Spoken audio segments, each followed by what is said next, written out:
వేగోల్డ్ trusted gold buyers మీరు తాకట్టు పెట్టిన బంగారాన్ని విడిపించి ఈ రోజు ఉన్న మార్కెట్ ధరకు కొనబడను. అందరికీ నమస్కారం. Welcome to it's you TV. నేను మీ దాక్షాయిని. ప్రస్తుతం మనతో పాటు ఉన్నారు ప్రముఖ తంత్ర జ్యోతిష్యులు, జ్యోతిష్య సామ్రాట్, జ్యోతిష్య రత్న డాక్టర్ చింతా రుక్మాంగదరావు గారు. గురువు గారితో మాట్లాడి ద్వాదశ రాశుల వారికి కూడా జూన్ 2వ తారీఖు జరగబోయే గురుగ్రహం మార్పు వల్ల ఎటువంటి ప్రభావం ఉండబోతుందో తెలుసుకుందాం. అంతకంటే ముందు ఇటువంటి ఆధ్యాత్మికపరమైన వీడియోస్ కోసం ఇప్పుడు మన ఛానల్ని సబ్స్క్రైబ్ చేసుకోండి. నమస్కారం గురుగారు. మాతృదేవోభవ, పితృదేవోభవ, ఆచార్య దేవోభవ. ఓం నమో మాందేశ్వరాయ నమః. అందరూ బాగుండాలి, అందరికి మంచి జరగాలి. గురుగారు, జూన్ 2వ తారీఖు మనకి గురు గ్రహం మార్పు జరుగుతుంది అని అంటున్నారు కదా, మిథున రాశి వారికి ఏ విధంగా ఉండబోతుంది? ఈ 2026 సంవత్సరం మాస ఫలితాల భాగంగా జూన్ మాసం మిథున రాశి వారికి జూన్ 2వ తారీఖున గురువు 2వ ఇంట్లోకి వస్తున్నాడు. జన్మంలో ఉన్న గురువు 2వ ఇంటికి వస్తున్నాడు. 2వ ఇంట్లోకి రావడం మంచిదే. అదేవిధంగా 8వ తారీఖు ఈ రాశికి పంచమాధిపతి, వ్యయాధిపతి అయిన శుక్రుడు 2వ ఇంటికి వస్తున్నాడు. 22వ తారీఖు ఈ రాశ్యాధిపతి, చతుర్థాధిపతి 2వ ఇంటికి వస్తున్నాడు. అంటే 1, 4, 5, 12 స్థానాధిపతులు, 7, 10 స్థానాధిపతులు అయినటువంటి గురు, బుధ, శుక్రులు ఈ మాసంలో 2వ ఇంట్లో కలుస్తున్నారు.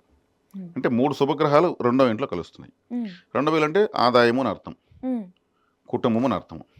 కాబట్టి మంచి ముష్టాన్న భోజన ప్రాప్తి, మంచి ఇన్కమ్స్ రావడము, వీళ్ళ మాటకు విలువ పెరగడము, మాట్లాడే మాట కూడా 2వ స్థానమే, ఇవన్నీ బాగా పెరుగుతాయి.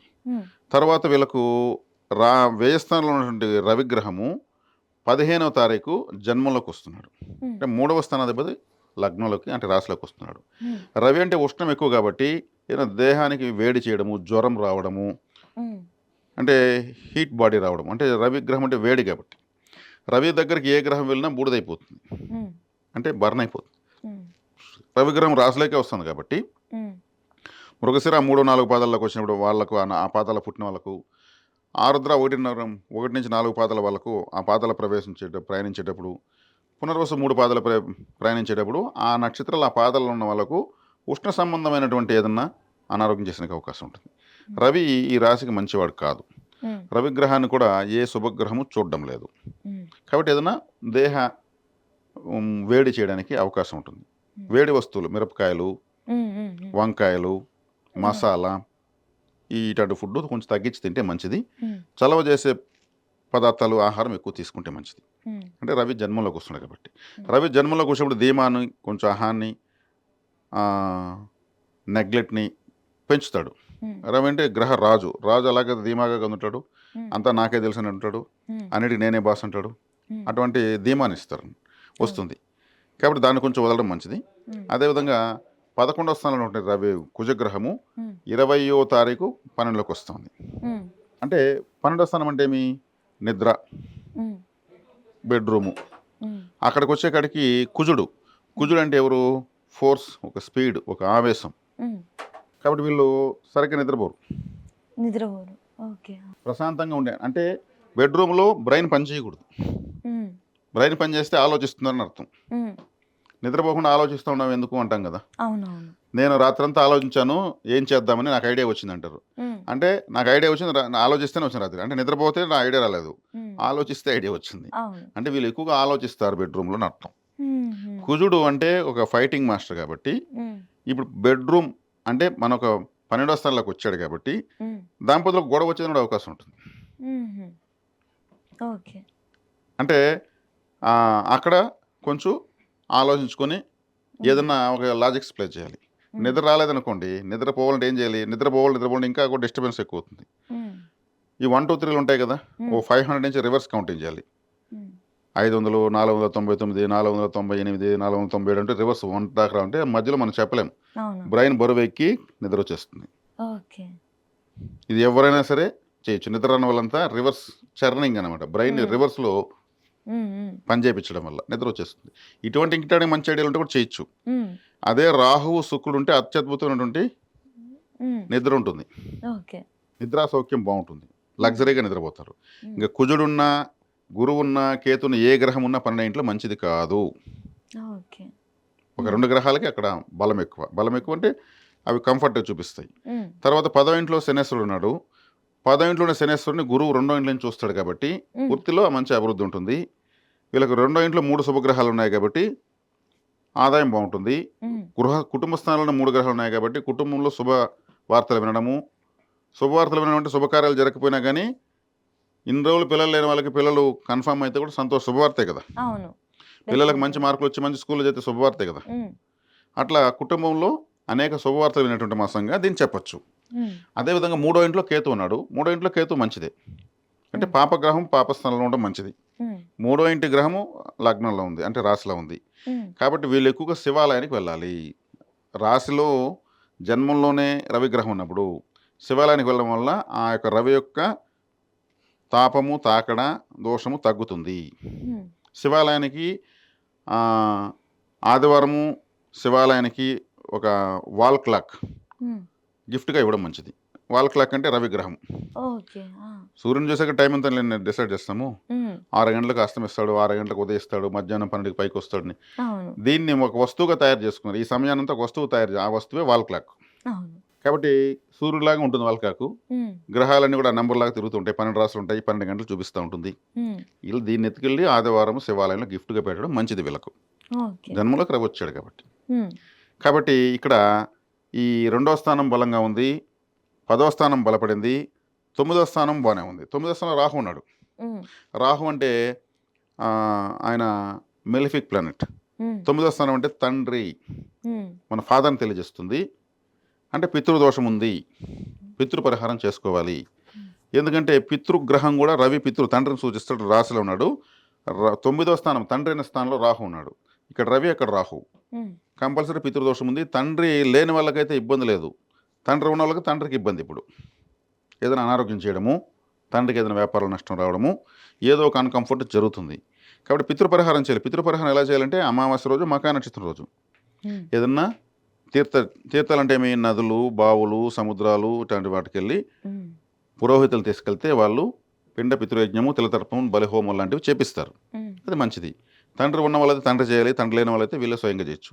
ఇది చేయలేము అంటే అమావాస్య రోజు, మకా నక్షత్రం రోజు కాశీ లాంటి క్షేత్రాలకు ఆన్లైన్లో అమౌంట్ డొనేట్ చేయొచ్చు అన్నదానానికి. వెబ్సైట్ ఓపెన్ చేసి అన్నదానం కనిపిస్తుంది. అక్కడ క్లిక్ చేసి 500, 1000 వాళ్ళ ఇష్టం. ఇప్పుడు ఉదాహరణకు 500 పంపించారు అనుకోండి, 100 రూపాయలకు ఒకరు భోజనం చేస్తారు కదా, ఓ 5 మంది భోజనం చేస్తారు, ఎవరో తింటారు. అది అమావాస్య వచ్చేయచ్చు. ఇటువంటివి చేసుకోవచ్చు. దీనివల్ల ఇప్పుడు ఈ మాసం ఈ రాశి వాళ్ళకు ఫలితాలు పెరుగుతాయి. ఈ పరిహారాలు చేసుకుంటే చాలు. కుటుంబ స్థానం బలపడింది. ముఖ్యంగా ఆదాయం బాగుంటే అన్నీ బాగున్నట్టే కదా. ధనం మూలం ఇదం జగత్. డబ్బు లేకుండా మంచితనం ఉంది, నేను 6 అడుగుల హైట్ ఉన్నానంటే ప్రయోజనం లేదు.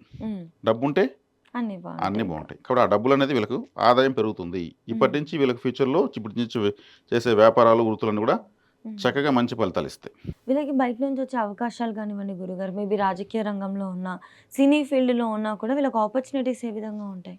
వస్తుంది. సినిమా రంగంలో వాళ్ళకి బాగుంది, రాజకీయ నాయకులకు బాగుంది. రాజకీయ నాయకుల కంటే రవిగ్రహం రాష్ట్రం, రాజకీయం అంటే రవిగ్రహమే రాశిలోకి వచ్చింది కాబట్టి అదే చెప్తున్నారు కదా, ధీమా పెరుగుతుంది. రాజకీయ నాయకులు అంటే వాళ్ళు మంత్రులు, ఎమ్మెల్యేలు ఒక పదవిలో ఉంటారు కాబట్టి. రవి అంటే ఒక పదవి, గ్రహ రాజు కాబట్టి రాజకీయ నాయకుల వాళ్ళకి బాగుంటుంది. సినిమా రంగం వాళ్ళు కూడా బాగుంటుంది. ఎందుకంటే శుక్రుడు 2వ స్థానంలో ఉంటాడు. శుక్రుడు అంటే సినిమా రంగం, అంటే కళాకారులంతా శుక్రగ్రహంలో ఉంటారు. కాబట్టి సినీ రంగంలో వాళ్ళకు కూడా సక్సెస్ఫుల్గా బ్రహ్మాండంగా ఉంటుంది. సినిమా అంటేనే ఒక అందమైన ఒక ఫీల్డ్ అని అర్థం. అందాన్ని తెలియజేసేవాడే శుక్రుడు. శుక్రుడు అంటే వస్త్రాలు. అందుకే సినిమా వాళ్ళు ఎక్కువ వస్త్రాలు మార్చేస్తూ ఉంటారు, కాస్ట్లీగా వేస్తారు. ఒకసారి కనిపించిన ఇంకోసారి కనిపించరు. బట్టలు మారుస్తుంటే శుక్రుడు బలపడిపోతాడు. బట్టలు కొంటూ ఉంటే కూడా ఎక్కువగా శుక్రుడు మన దగ్గర చేరుతున్నట్టే.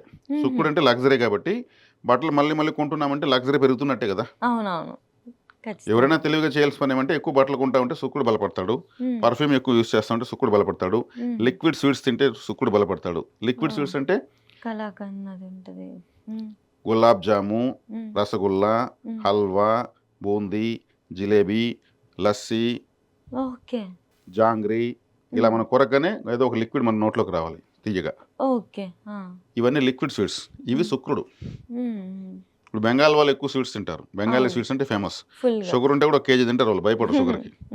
తర్వాత చూసుకుందానికి ట్రీట్మెంట్ అంటారు. అట్లా స్వీట్స్ ఎక్కువైతే ఎవరింట్లో ఎక్కువ స్వీట్స్ కనిపిస్తాయో వాళ్ళంట్లో లక్ష్మీదేవి ఉన్నట్టు లెక్క. ఫ్రూట్స్, స్వీట్స్ ఎవరింట్లో ఇట్లా వెళ్ళగానే టేబుల్ పైన కనిపిస్తాయో వాళ్ళంటే లక్ష్మీదేవి ఏదో ఒక రకంగా వస్తూ ఉన్నట్టు లెక్క. వైట్ కలర్ ఎక్కువగా ఏ ఇంట్లో ఎక్కువ వాడతారో ఆ ఇంట్లోకి లక్ష్మీదేవి ఎక్కువ వస్తుంది అర్థం. ఓకే. అమెరికాలో వైట్ హౌస్ ఉంది కదా, వాళ్ళు ఎందుకు ఒకే కలర్తో కొట్టారు, వైట్ హౌస్ కొట్టారు. ప్రపంచంలో వాళ్ళే టాపు ఫైనాన్స్లో. అమెరికన్ డాలర్ అందరూ ఉపయోగిస్తారు. శుక్రుడు దానికి కారణం. కాబట్టి శుక్రగ్రహాన్ని ఎక్కువగా రిసీవ్ చేసుకునేది విధానాలు ఇవి. ఓకే. ఇక్కడ సినిమా రంగంలో వాళ్ళకి, స్వీట్స్ వ్యాపారం చేసే వాళ్ళకు, ఇంకా కళారంగాలు మ్యూజిక్ డైరెక్టర్స్ కావచ్చు, ఇంకేదన్నా నాట్యం చేసేవాళ్ళు కావచ్చు, ఇంకేదన్నా ఫ్యాషన్ డిజైనర్స్ కావచ్చు, ఇంటీరియర్ డెకరేషన్ చేసేవాళ్ళు కావచ్చు, పెళ్లి పందిలో డెకరేషన్ చేసేవాళ్ళు కావచ్చు, వీళ్ళంతా శుక్రగ్రహ బలం ఉంటేనే అక్కడికి వెళ్తారు. మేకప్ మేకప్ అంటే ఈ బ్యూటీ పార్లర్స్ పెట్టుకునే వాళ్ళకు, మెన్ అండ్ ఉమెన్ ఎవరికైనా సరే, ఇవంతా అందానికి సంబంధించినటువంటి ఏ కేటగిరీ అయినా సరే శుక్రుడే. శుక్రుడు వీళ్ళకు ద్వితీయంలో ఉన్నాడు, పంచమాధిపతి, అదృష్టం. కాబట్టి చాలా చక్కగా ఉంది. మిథున రాశి వాళ్ళు గుండెల పని చేసుకుని హ్యాపీగా ప్రొసీడ్ అయిపోవచ్చు. గురుగారు, ఇంకొక చిన్న మాట, మిథున రాశి వారు ఏ రాశి వారిని చేసుకుంటే బాగుంటుంది? మంచి భాగస్వామి దొరకడం కానివ్వండి, హ్యాపీ ఫ్యామిలీ. తులారాశి, కుంభరాశి, ఈ రాశులు పంచమ భాగ్యస్థానాలు అవుతాయి.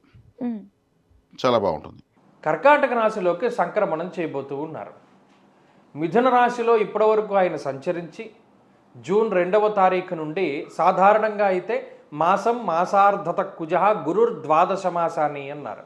అంటే గురుడు ఒక రాశిలో 12 మాసములు తన యొక్క సంచారాన్ని చేస్తారు. అసలు లెక్క ఏంటి అంటే మన పూర్వీకుల యొక్క బుర్ర ఎంత గొప్పది మీరు పరిశీలన చేయండి. గురువు మేషరాశి నుండి మొదలుపెట్టి మీనానికి వెళ్ళి మరలా మేషానికి వచ్చేటువంటి, అంటే 12 రాశుల్లో ఎంతకాలం సంచారం చేస్తారు అంటే ఒక్కొక్క రాశిలో ఒక్కొక్క సంవత్సర కాలం పాటు ఉంటాడు ఆయన. 12 సంవత్సరాలు పడుతుంది, అంటే మేషం నుండి మళ్ళా మేషానికి రావడానికి. ఇక్కడ సైంటిఫిక్గా కూడా మీరు అబ్జర్వ్ చేయండి, సూర్యుడి చుట్టూ గురుడు తిరగడానికి పట్టేటువంటి కాలం 12 సంవత్సరాలు. మన భూమి సూర్యుడి చుట్టూ తిరిగి రావడానికి ఎంత టైం పడుతుంది? 365 రోజులు టైం పడుతుంది. కానీ గురుగ్రహానికి ఎంత టైం పడుతుంది? 12 సంవత్సరాలు టైం పడుతుంది. అందుకనే భూమి మీద ఉండేటువంటి వాడి కాలమానానికి, బృహస్పతి గ్రహం మీద ఉండేటువంటి కాలమానానికి వ్యత్యాసం ఉంటుంది. ఇప్పుడు దేవగురువైనటువంటి బృహస్పతి కర్కాటక రాశిలో ఎంతకాలం ఉంటున్నారు? 12 మాసాలు ఉండాలి, అంటే 1 సంవత్సర కాలం పాటు ఉండాలి. కానీ ఈ సంవత్సరం ఏమవుతోంది? జూన్ నెల 2వ తారీఖు దగ్గర నుండి అక్టోబర్ 31 వరకు గురుడు కర్కాటక రాశిలో సంక్రమణం చేసి, నవంబర్ 1వ తారీఖు దగ్గర నుండి జనవరి నెల 26వ తారీఖు వరకు సింహంలోకి సంక్రమణం చేస్తారు.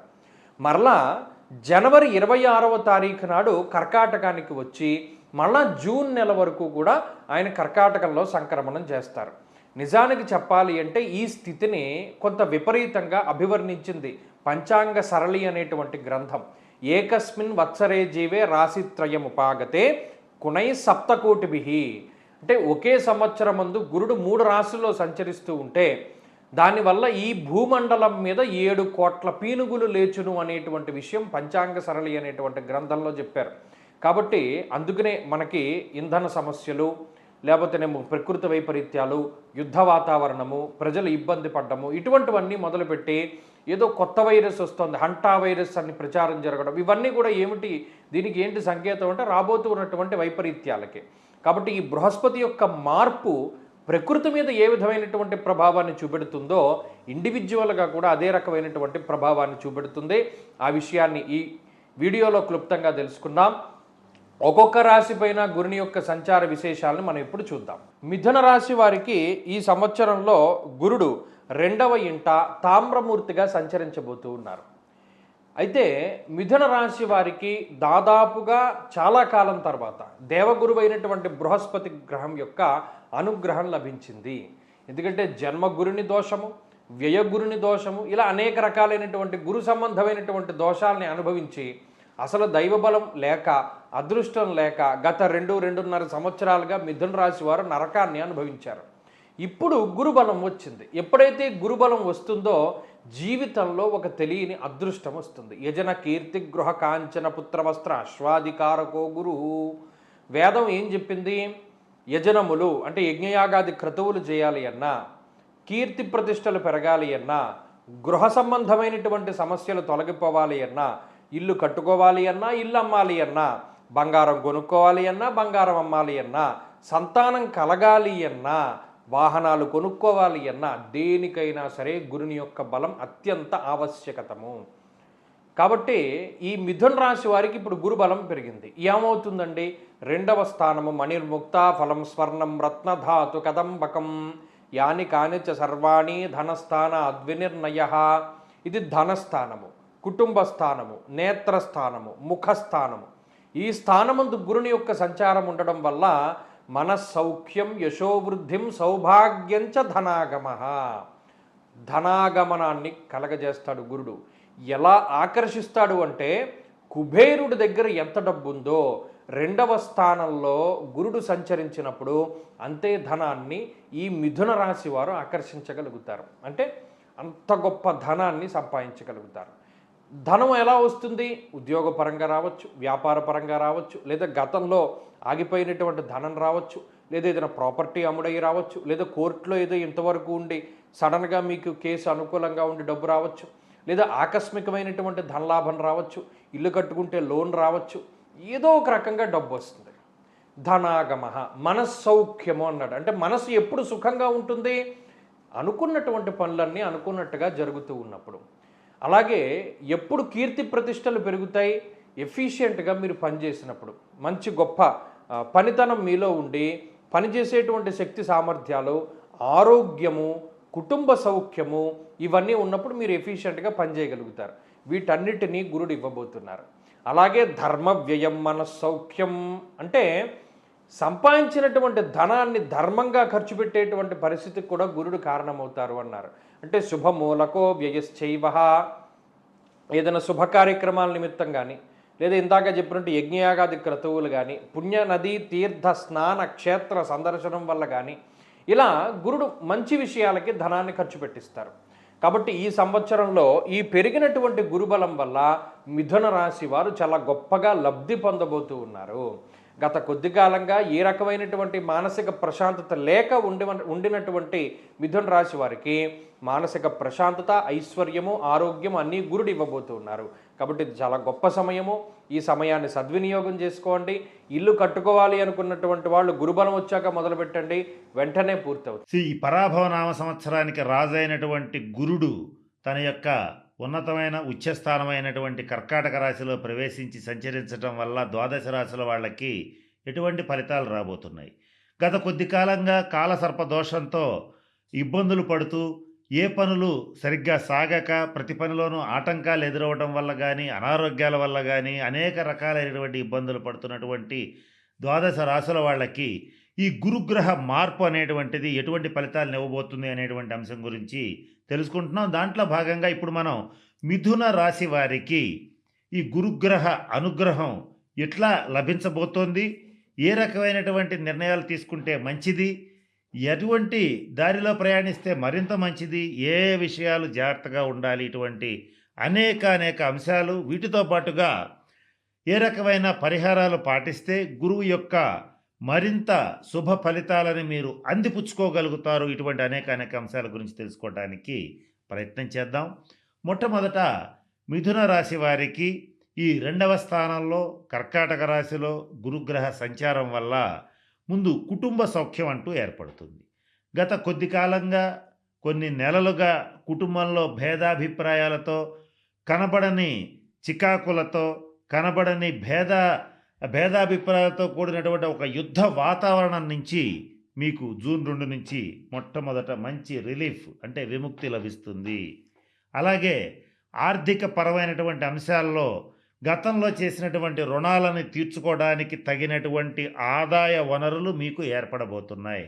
అలాగే మీరు చేసేటువంటి వృత్తి ఏదైనా, ఉద్యోగం ఏదైనా, వ్యాపారం ఏదైనా సరే, లేదా 2-3 రకాల ఆదాయ మార్గాలని ఎంచుకోవడానికి తగినటువంటి అవకాశాలు లభిస్తున్నాయి. కనుక ఈ సంవత్సరం ఈ గురువు జూన్ 2 నుంచి ప్రవేశించి సంచరించేటప్పుడు మీరు చేయవలసింది ఏంటంటే, ఒకే ఉద్యోగం చేస్తున్నారు లేదా ఒకే వ్యాపారం చేస్తున్నారు అనుకోండి, ఉదాహరణకు మీరు 2వ వృత్తి కానీ ఉద్యోగం కానీ చేయడానికి ప్రయత్నం చేయండి, ఖచ్చితంగా సఫలీకృతం అవుతారు. ఇది గురువు మీకు ఇచ్చేటువంటి ఒక మంచి అవకాశం కింద తీసుకోండి. మరొక ముఖ్యమైన విషయం ఏంటంటే, సహజ సిద్ధంగానే మంచి వాక్ పటిమ, వాక్ చాతుర్యం ఉన్నటువంటి మిథున రాశి వారికి ఈ గురువు యొక్క అనుగ్రహంతో మీ మాటే శాసనంగా మారుతుంది.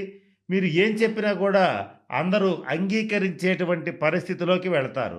కనుక మీరు మాట్లాడేటప్పుడు ప్రతి అంశాన్ని ఆచితూచి మాట్లాడండి.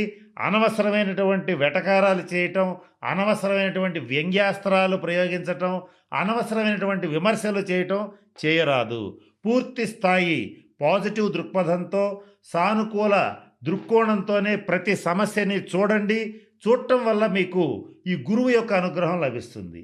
కొంచెం వంకరగా ఆలోచించినా, వంకరగా మాట్లాడినా పాపగ్రహాల శుభఫలితాలు ఇస్తాయేమో కానీ శుభగ్రహాల శుభఫలితాలు ఇచ్చే అవకాశం ఉండదు. కనుక మీరు పాజిటివ్ దృక్పథాన్ని అలవర్చుకోండి, పాజిటివ్గానే మాట్లాడండి. తద్వారా మీ యొక్క వాక్కుకి బలం పెరుగుతుంది. తద్వారా మీకు మంచి సపోర్ట్ అనేటువంటిది బంధుమిత్రుల్లో కానీ, అలాగే మీ చుట్టుపక్కల ఉన్నవాళ్ళ నుంచి కానీ, సమాజంలో పలుకుబడినటువంటి ప్రముఖ వ్యక్తుల నుంచి కానీ మీకు తప్పనిసరిగా లభించి తీరుతుంది. కనుక మీరు ఈ గురువు అనుగ్రహాన్ని పొందాలంటే ఎక్కడ నెగ్గాలో, ఎక్కడ మీది పైచేయి అనిపించుకోవాలో అనేది కాకుండా ఎక్కడ తగ్గాలో, ఎక్కడ జాగ్రత్తగా ఉండాలో అనేటువంటి అంశం మీద పూర్తి స్థాయి ఫోకస్ పెడితే మీరు ఈ గురువు యొక్క గ్రహ సంచారంతో తిరుగులేని శక్తిగా మీరు అవతరించి తీరతారని చెప్పడంలో ఏమాత్రం సందేహం లేదు. ఇకపోతే ఈ గురువు యొక్క అనుగ్రహంతో ఈ మిథున రాశి వారికి గతంలో ఉన్నటువంటి శత్రువులు ఎవరైతే ఉంటారో వాళ్ళు కామ్డౌన్ అయిపోతారు. మీ జోలికి వెళ్లకుండా ఉండడం మంచిది అనేటువంటి స్థితికి మారిపోతారు. ఇక మిమ్మల్ని టచ్ చేయడం వల్ల వాళ్ళకే ఇబ్బంది కలుగుతుంది, వాళ్ళకున్న మైలేజే దెబ్బతింటుంది అనేటువంటి అంశాన్ని తెలుసుకుంటారు. తద్వారా మీకు శత్రు పీడ, శత్రు బాధ అనేటువంటిది తగ్గిపోతుంది. ఇక మరొక ముఖ్యమైనటువంటి అంశం జరగబోయేది ఏమిటంటే రుణాలని తీర్చుకోగలుగుతారు. మీరు గతంలో ఏ రుణాలైతే మన వల్ల కాదురా బాబు తీర్చలేమనుకున్నారో వాటిని తీర్చుకోవడానికి తగినటువంటి అన్ని రకాల మార్గాలు మీకు ఎదురుగా కనపడతాయి. వాటిని వెతికి పట్టుకుని ముందుకు వెళ్ళటంలో ఇక మీదే లేటు. అటువంటి పరిస్థితులు మీకున్నాయి. ఇకపోతే పాత బాకీలు ఇవి రావు. ఇక వీడి దగ్గర నుంచి మనకు ఆ డబ్బు వచ్చే ప్రసక్తే లేదనుకున్నటువంటి డబ్బు కూడా మీ చేతికి వచ్చే అవకాశం ఉంటుంది.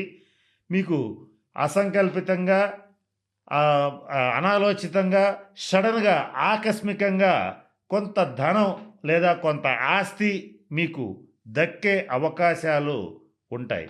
అయితే ఎట్నుంచి దక్కుతుంది అంటే వారి వారి జన్మ జాతకరీత్యా తండ్రి గారి వైపు నుంచి దక్కచ్చు, తల్లిగారి వైపు నుంచి దక్కచ్చు, లేదా సోదర వర్గం నుంచి లభించవచ్చు, లేదా దూర ప్రాంతాల్లో ఉన్నటువంటి స్నేహితుల నుంచి లభించవచ్చు. ఎటు నుంచైనా సరే మీరు రాదనుకున్నటువంటి డబ్బు, మీరు ఊహించని డబ్బు మీ చేతికి అందే అవకాశాలు పుష్కలంగా గోచరిస్తున్నాయి. మరి ముఖ్యంగా మిథున రాశి వారు చేసేటువంటి వృత్తిలో కానీ, ఉద్యోగంలో కానీ, వ్యాపారంలో కానీ గత సంవత్సరన్నరగా ప్రతి పనిలోనూ ఆటంకాలు ఎదురవుతూనే ఉన్నాయి.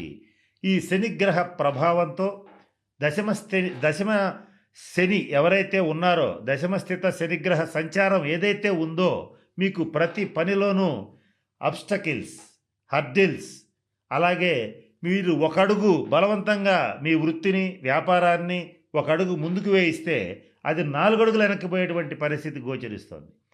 ఆ బాధల నుంచి మీకు జూన్ 2 నుంచి విముక్తి లభిస్తోంది.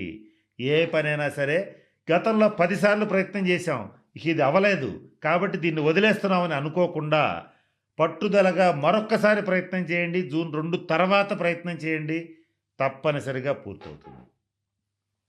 ఇక కోర్టు కేసులు, మధ్యవర్తి పరిష్కారాలు ఉండేటువంటి మిథున రాశి వాళ్ళు వీలైనంత వరకు కోర్టు బయటే సెటిల్మెంట్ చేసుకోండి. ఈ కోర్టులో ఒక సామెత ఉంది, కోర్టులో గెలిచినటువంటి వాడు చక్కగా కోర్టులో ఓడిపోయినటువంటి వాడు కోర్టు బయటికి రాగానే ఏడుస్తాడు, అనవసరంగా నష్టపోయాను, ఓడిపోయానని. కోర్టులో గెలిచినటువంటి వాడు ఇంటికి వెళ్ళి లాయర్ ఖర్చులు, ఈ వకీలు ఫీజులు, ఖర్చులు ఇవన్నీ చూసుకుని అనవసరంగా మనం గెలిచి ఉపయోగం లేకుండా పోయిందని ఏడుస్తాడు. కనుక మీరు ఏం చేస్తారంటే వీలైనంత వరకు మధ్యవర్తి పరిష్కారాలకే ప్రాధాన్యత ఇవ్వండి. అనవసరమైనటువంటి ఇగోలకి పోవద్దు. వడ్డీ వ్యాపారం చేయడం అనేటువంటిది మీరు ఈ సంవత్సరం నుంచి కొంచెం జాగ్రత్తగా ఉండాలి. చేయకుండా ఉండటం అనేటువంటిది ముఖ్యంగా చెప్పదగినటువంటి సూచన. వడ్డీ వ్యాపారం చేసేటువంటి వాళ్ళకి గురుగ్రహ అనుగ్రహం ఉండదు, పాపగ్రహ అనుకూలత మాత్రమే వర్తిస్తుంది. ఈ విషయం దృష్టిలో పెట్టుకోండి. అలాగే స్టాక్ మార్కెట్లో, షేర్ మార్కెట్లో ఉండేటువంటి మిథున రాశి వాళ్ళు కూడా నష్టపోయే అవకాశం ఉంది. కనుక కొంచెం జాగ్రత్తగా ఆచితూచి అడుగు వేయండి. ఈ విషయంలో మీకు గురువు యొక్క అనుగ్రహం ఉండే అవకాశం తక్కువ. కారణం ఏంటంటే స్టాక్ మార్కెట్కి కారకుడు రాహువు, గురువు కాదు. కనుక మీరు గురువు అనుగ్రహం ఉన్నటువంటి ప్రొఫెషన్స్లోనే ఎక్కువ ఫోకస్ పెట్టండి. ఇది ముఖ్యంగా నేను చెప్పదలసినటువంటి అంశం.